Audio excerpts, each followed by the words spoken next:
What defines success? The judgment call is really important. And you always have to think about both the risks of acting and the risks of not acting. What happens when you get knocked down? I assume that the people criticizing me have something to say. So I try to overcome pretty quickly the initial sting and try to see, are they right? What makes some people radiate? If you're going to do well in this world, you've got to first understand that the same news can be interpreted differently. So you've got to keep an open mind to different interpretation. This is Radiate. Hi, everyone, and welcome to Radiate, the show where we interview some of the world's most successful people to find out how they work their way to the top. This week, we have a very distinguished guest, Mohamed el-Erian. He's currently the Chief Economic Advisor at Allianz, chairs President Obama's Global Development Council. He's a BloombergView columnist, and he's also author of the latest New York Times bestseller, The Only Game in Town: Central Banks, Instability, and Avoiding the Next Collapse. Mohamed has had such an illustrious career, I can't fit it all in 5 minutes. He was born in New York, raised in Egypt. Mohamed spent nearly 15 years at the International Monetary Fund before working for Salomon Smith Barney, Harvard, and PIMCO, where he rose to become the CEO of the world's biggest bond fund. As we learned very quickly in this interview, his career continued to thrive even in the face of tragedy, which you'll hear about in a little bit. He's a brilliant mind. I think you're going to gain a lot of valuable insight from his experience. So here we go with Mohamed el-Erian. Enjoy.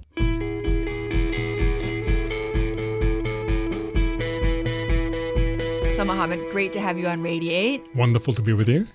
So, we've talked to a lot of people about their careers and how they got started and what made them so successful. You've become one of the preeminent voices on the global economy, on central banks. People look at you and they look you to guide them on where this world is going. So, did you always know that this is what you wanted to do, that you were going to get to this point? So first of all, it's very kind of you to say that. I don't think that's the case in terms of how people view me, but thank you for saying it. I've been incredibly lucky. My major career decisions were actually imposed on me, and I didn't take them. So as an example, I was doing my PhD, and I was convinced that I was going to stay in academia. That's what I was going to do. And then my father suddenly passed away.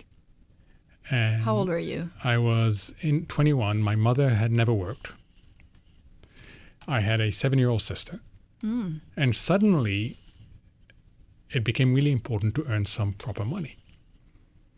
So at the time, the only people who really employed PhD economists and paid them were the international organizations.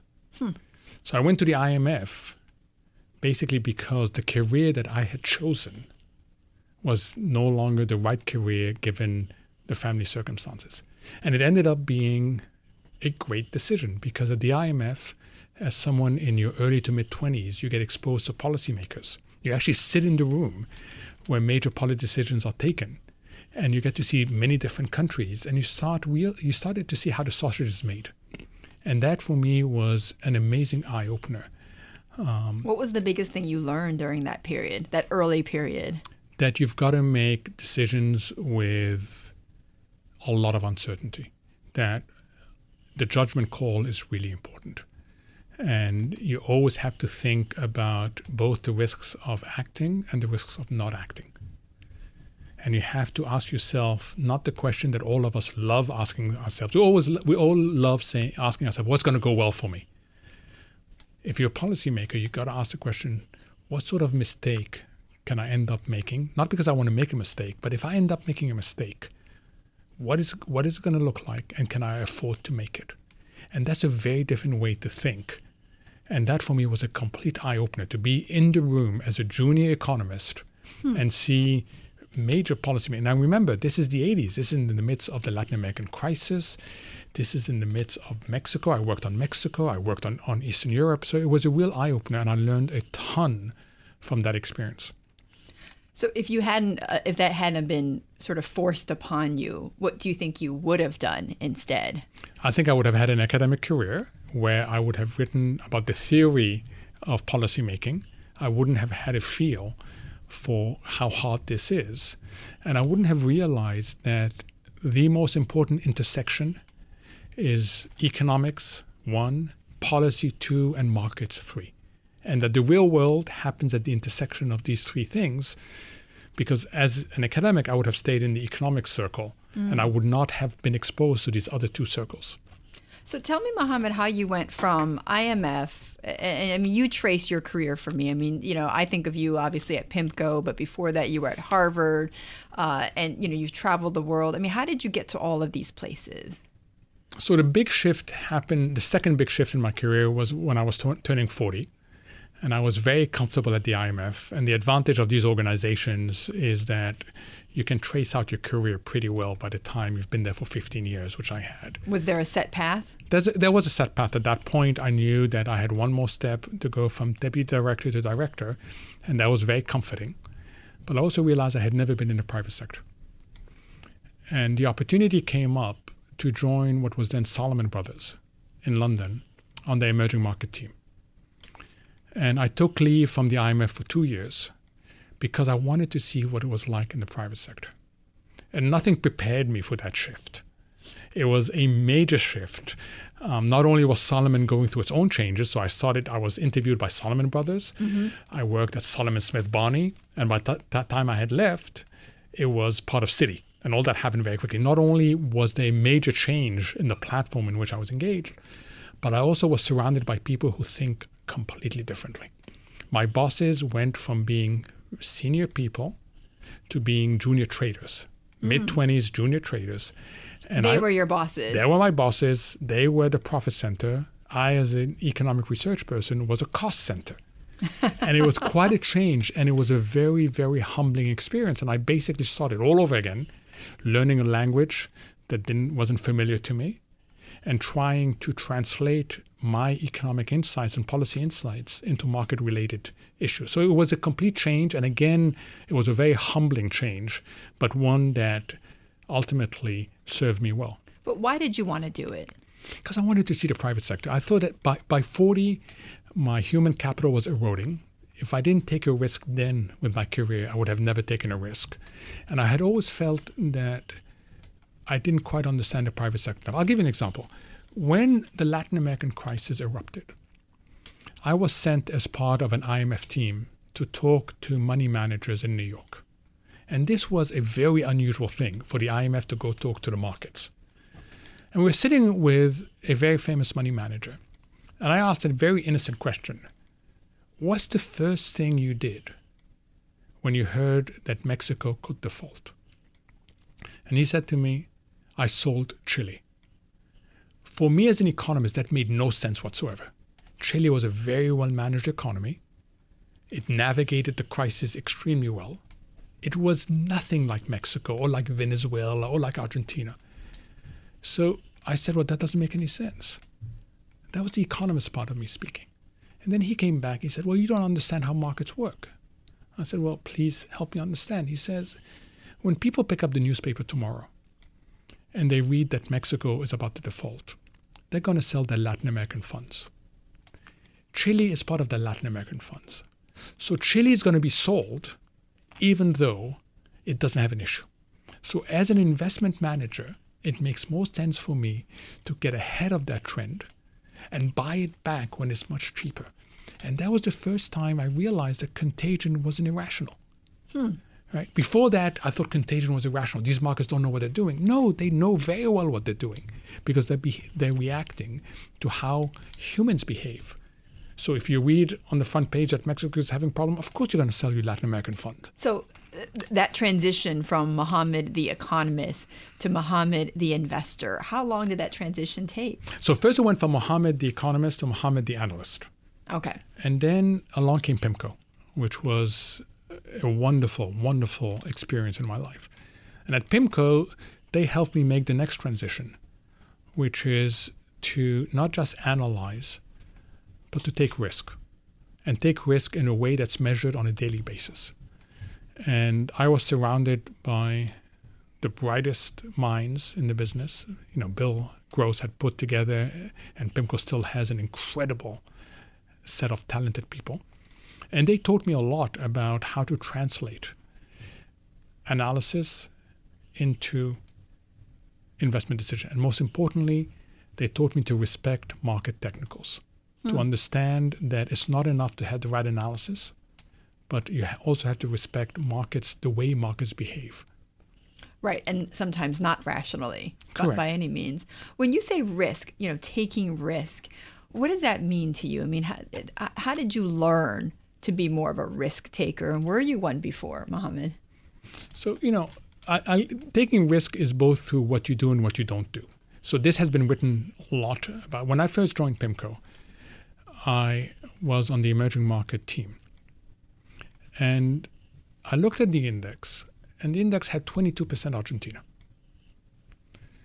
And it was pretty clear to us, not just at PIMCO, but I think generally, people understood that Argentina was heading towards a very ugly place and that the probability of default was high.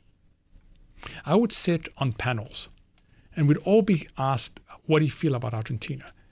And we'd all have a very negative outlook. We'd all be asked, how are you positioned? We'd all say underweight. Mm-hmm. And then the question would become, how underweight? And people say, oh, I'm holding 5 percentage points less. I'm holding 17% as opposed to 22%. I'm really underweight. And they would come to PIMCO and we would say, we don't have any. And they would all look at us and say, that's too risky. And we say, to not have any exposure. To not have any, because you're taking such a big tracking error. Right? And we explained that on the contrary, okay, having 17% of something that you think may end up in a bad place is wrong. Right? As the numbers showed, it's really interesting. In 2001, when Argentina defaulted, that year, Argentine bonds lost you 60% of your value. Had you owned Argentina as part of an index, you were down 2 to 5%. Had you simply voided Argentina and owned other parts of the index, you were up 20%. So, what I learned is taking risk has an absolute side to it, has a relative side to it, and you've got to balance the two very, very carefully. It's almost like if you're going to take a position, then actually put both feet in and take the position, right? Correct. I mean, that's kind of how I learned how I'm interpreting what you're saying. And if you don't have reason to believe that you know more than the people around you, don't take the position. I remember Bill Gross said early on, if you don't know who the fish at the table is when you're investing, then you're the fish. So be careful. Right? So, it's really important to ask yourself, what is my edge? Right. And if you haven't got an edge, then sit it out. Right? That's wise advice. Now, do you put any of that to use in your own life, like in your own career, that kind of thinking? So, I apply a few things in my own career, and it's probably not a good thing in my own life, but it's not a good thing. I think a lot about scenario analyses. Okay, so in my mind, I continuously think, if I do this, this is likely to happen, but if I do that, that's likely to happen. And that's not good? It's not good because sometimes you just have to go with instinct and don't overanalyze situations. So, I don't think that's a particularly good thing to do sometimes. Do you do that when you're buying a house or something like that? Is that what it is? Yeah, when you're buying a house, when you're trying to decide which airline to take, it can get ridiculous. It can get really ridiculous on that. So I try to control that. But I've learned to try and look at different things. When I was 13, we were living in Paris. And my father encouraged me to read the newspapers. And we used to get 4 different newspapers every morning. And I, as a rebellious teenager, said, not only am I not interested in reading the newspapers, but I don't understand why we waste our money and buy 4 newspapers every day. All we need is one. You said that to him. Yeah, all we need is one newspaper. News is news, and we only need one newspaper. And he said something to me that has stayed with me the rest of my life. And he said, that's wrong. Because the 4 newspapers you see there, some were from the right-wing spectrum of the political spectrum, some were the left-wing spectrum. They give you different interpretations of what's going on. And if you're going to do well in this world, you've got to first understand that the same news can be interpreted differently. So you've got to keep an open mind to different interpretation. And you've got to have an ears and listen to how people think. Because ultimately, how you think can be as important as what you think. And there was such an important insight that he gave me at the age of 13 that has stayed with me. I still read a whole range of publications from the right to the left of the political spectrum. When someone has a different view of mine than mine, I will read why. I'll take it very seriously. I will assume that they're seeing something that I'm not seeing, as opposed to dismiss it immediately as I know better. And that was, I trace it back to that 13, what happened to me as a 13-year-old. And since then, I've been reading a lot. And you try to keep an open mind, it sounds like, to a lot of things. You mentioned your dad. Your dad was a diplomat, right? He was first an academic and then a lawyer in the public sector. And then he was pulled into into diplomacy. So as a kid, I was born in New York, where he was initially, then went back to Egypt. Then we started moving every time he moved, till I got to the age of 14. I said, I cannot do this anymore. I can't change languages. I can't change friends. I can't change school curriculums. It's getting too hard. What was so hard about it? It was a hard time. You were having a hard time making friends and doing well in school? It was, the older you get at school, the harder it is to make friends. And then to change languages completely, and then to change a curriculum. And university entrance was coming up. So he said, what do you want to do? I said, I'd like to go to boarding school. He said, where? I said, the US. We were living in France at the time. He said, too far, too expensive. What's your second choice? And without knowing what I was saying, I said, England. And he said, let me get this right. You want to go to an English boarding school? He said, yes. I said, yes. He said, this is your decision. Do you know what you're getting into? He said, exactly. And then he said, do you own it completely?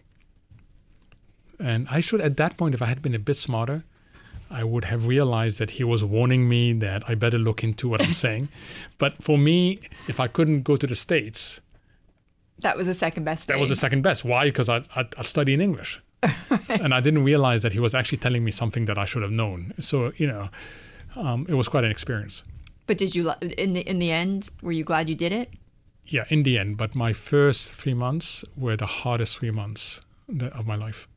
How? Why? I was the only foreigner there. I hadn't grown up with the people there. Boarding school tends to be full of cliques. I was all on my own. I was playing. Did you feel isolated? I felt like a total outsider. And the great equalizer was sports. I learned rugby and I made it into the team, and this was the great equalizer. But the first few weeks and months were hard, and I knew that I couldn't complain because this was my decision. As your dad said, he said, you own it? I own it. And at those, during those days, and my daughter doesn't believe it, during those days, even making a phone call once a week, an international phone call once a week was a big deal. Yeah.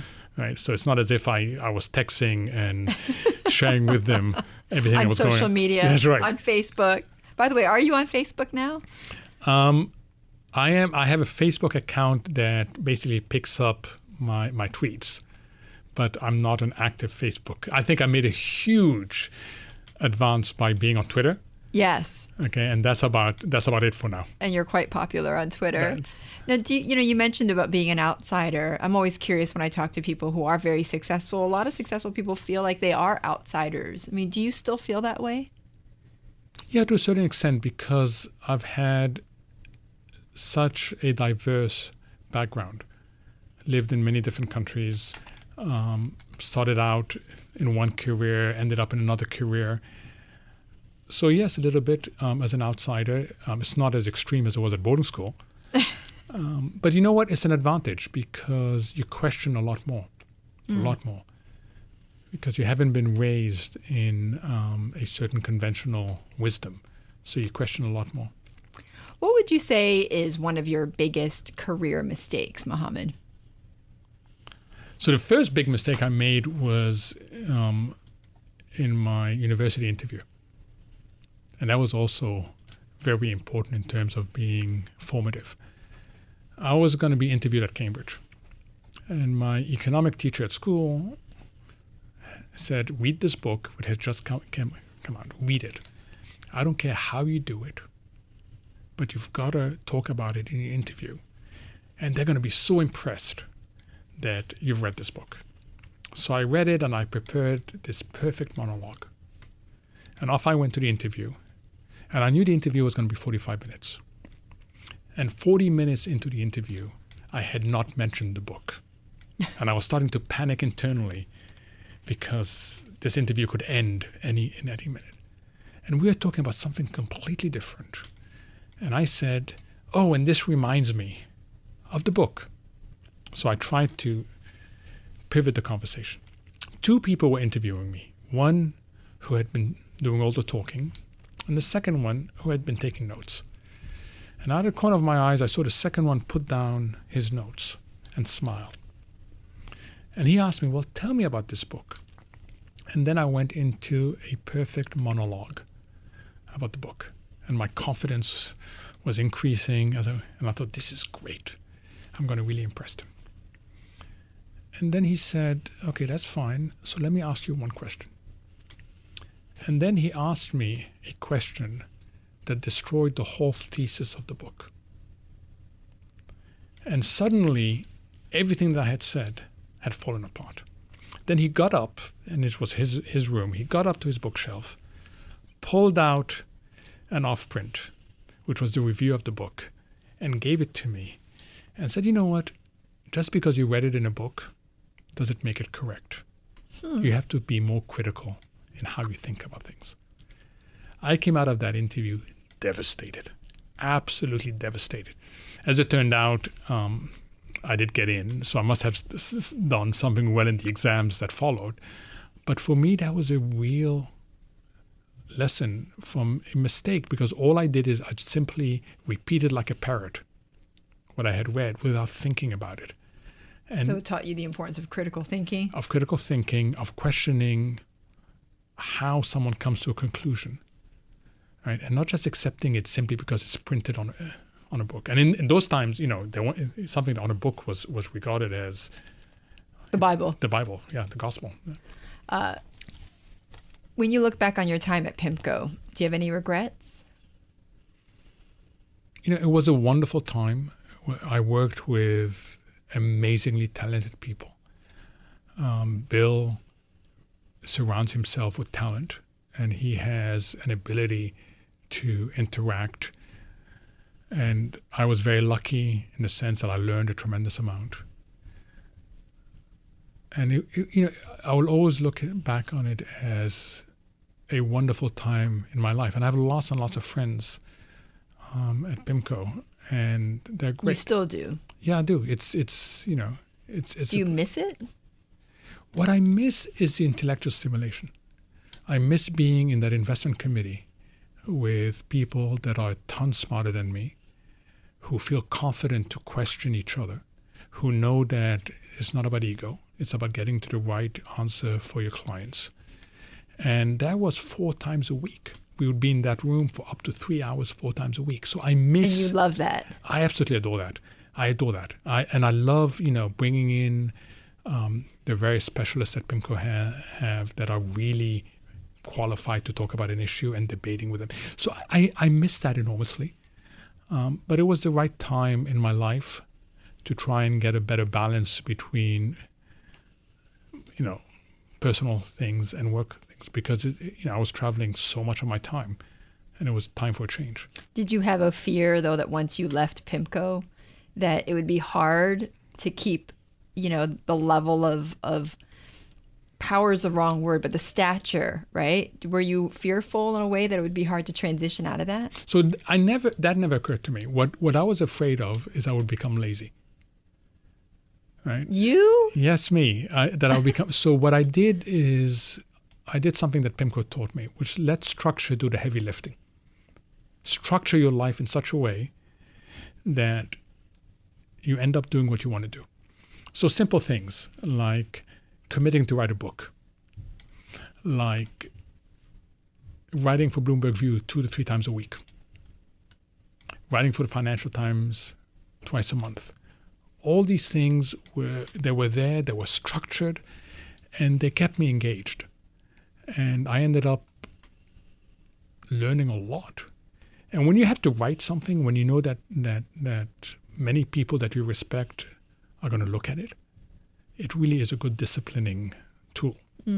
So you knew you wanted to structure, you wanted to have some commitments that would keep you on your toes either every day or every week, something regular. Correct. Otherwise, I'd be watching sports all day long. Go Jets. Do you ever want to go back to a full-time job? It may happen at one point. Right now, I'm really happy with the portfolio approach. I feel very privileged that I can do it. It gives you a lot of flexibility. I keep on looking at different things. I even got involved with a startup, and that's a completely different world. I've never been in the startup world. Right. So seeing how they think and how... This is payoff, right? This is payoff, yes. Which is, led by an incredible CEO who's very visionary, and he wants to improve the delivery of financial services to people who should be getting better service, but are not. But who don't have the credit, essentially, right? Or the small businesses. And through the combination of understanding how they behave, the behavioral science part and technology, payoff is actually doing quite a bit to help these people. So you like the portfolio approach. What has been the hardest thing about your transition? So I think the hardest thing has been what we've talked about, which is not being surrounded by people who are a lot smarter than me. That is, you realize how privileged people at PIMCO are to be in that environment. And you mentioned earlier about we were talking about some of your career mistakes. What about your biggest fear, Mohamed, as you were climbing up the ladder? What was always your biggest fear? I know you hate being in the television studio and on camera. So you do it well, though. I think my biggest fear in my career was between July and November 2002.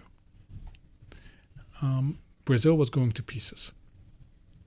I had been traveling to Brazil every 2 to 3 months, and I had felt that the market was overreacting. So in July, we decided to start buying Brazilian assets. But between July and November, these assets continued to go down.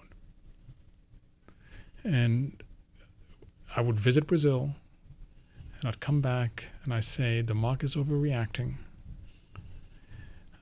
But this was a really hard time. And I was lucky to be working at a place that takes a long-term view. Now, as it turned out, it was one of the best bets that you could have put on. And come December, January, it turned around, and it turned around in a major way. And but you had to have some conviction there. Yeah, and it's really lonely. When you're the contrarian and you have a position on that's losing money, it's a really lonely place to be. And that's really hard. It's hard to stick your neck out, right? Yeah, and keep it out there, because it would have been really easy to collapse a position. Right. But again, the fundamentals and everything else were pointing that there's a ton of value there. And we had done a lot of research. We had spent a ton of time in Brazil. And it was clear to us that there was a considerable upside. What, of course, you can't determine is when does market sentiment change? Yeah. And it took much longer than we had anticipated. But eventually you were on the right side of the trade. Yeah, eventually it was a great trade for our clients. Yes. But those few months were pretty hard. You lost some weight? Yeah, I mean, it's a good thing that I had my dog that I could talk to. So, Mohamed, we just have a few minutes. I want to just change gears a little bit, because one of the things about this podcast for our listeners is for people to also get some sort of concrete advice or get concrete advice from our guests. So I want to get more into the management side, because people think of you as the economist, but you also, you're a manager as well, and you're a CEO of PIMCO. So I'm going to just rapid fire to you a few questions. What's been the best way for you to find and hire talent? I think the best way is to recognize that teams are more important than individuals. So pursue individuals with a view to recognizing that you want to make 1 + 1 = more than 2. So cognitive diversity is really important. You don't want to hire the same type of person over and over again. It's the easiest thing to do because we have our comfort zone. But if you look at a very successful firm, look at Goldman Sachs. Mm-hmm. They hire incredibly diverse people. So recognize that you're not hiring the same person over and over again, but you are constituting a team. And just like a football team, your quarterback is going to look very different from your tackle. Right. And don't make the mistake of just hiring either quarterbacks or just hiring tackles. How do you handle criticism? It's hard. I assume that the people criticizing me have something to say. So I try to overcome pretty quickly the initial sting and try to see, are they right? Normally I have to come back to it. These days, if you're on Twitter, you have to have a pretty thick skin because there's lots of criticism. But I always start with the assumption that they're trying to tell me something and that I should try and figure out what they're telling me and then decide whether it's valid or not. How do you handle the touchy subject of firing someone? It's not something that I've enjoyed doing, but it's something that I've had to do. In the vast majority of cases, the person was better off because there was a fit issue and they were underperforming and they knew it. And there's nothing worse than when you're underperforming and you know it. So it's one of these very difficult decisions, but in the vast majority of cases, it was the right thing for the person as well as the right thing for the company. When is it okay to yell in the office, and have you ever done it? I've done it very seldomly because I'm not a yelling sort of person. But sometimes it's needed. I think the best managers are those who can strategically yell. What does that mean? Because I know a lot of people are curious about that. So a strategic yell is when you're yelling to wake someone up. This is what I'm about to tell you is not just important, but it's exceptional. And I'm going to change my behavior in order for you to understand how important this is. So the strategic yelling is something that great managers do. Absolutely, right? I mean, people think that, showing anger in the office is actually the wrong thing. But I mean, sometimes you do have to do that. I like the way you say that, strategic yelling. And just on the final note, how do you handle conflict with your colleagues? So I tend to bring them into a room and have them talk to each other. But what about when you have a conflict with someone? So when I have a conflict with someone, first I tend to shy away from it. But then I tend to try and figure out why it is that there's this conflict. And what I've realized from resolving conflicts that others have had with each other is in a lot of the cases, it's actually something small that has become really big. Right? And people have read all sorts of things into certain behaviors that the other person is very surprised to hear. Because it was festering for so long. It was festering, and then somehow they start making causal associations. Right. Right? And often just talking about it. Now, it's hard to do this yourself, right? Sometimes you need a third person to come in and create the safe environment to have that discussion.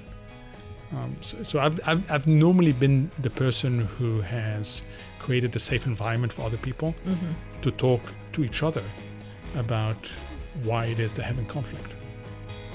Next week on Radiate, David Stern, the legendary former NBA commissioner, talks about what he's learned on and off the court, plus the toughest moment he had as the commish.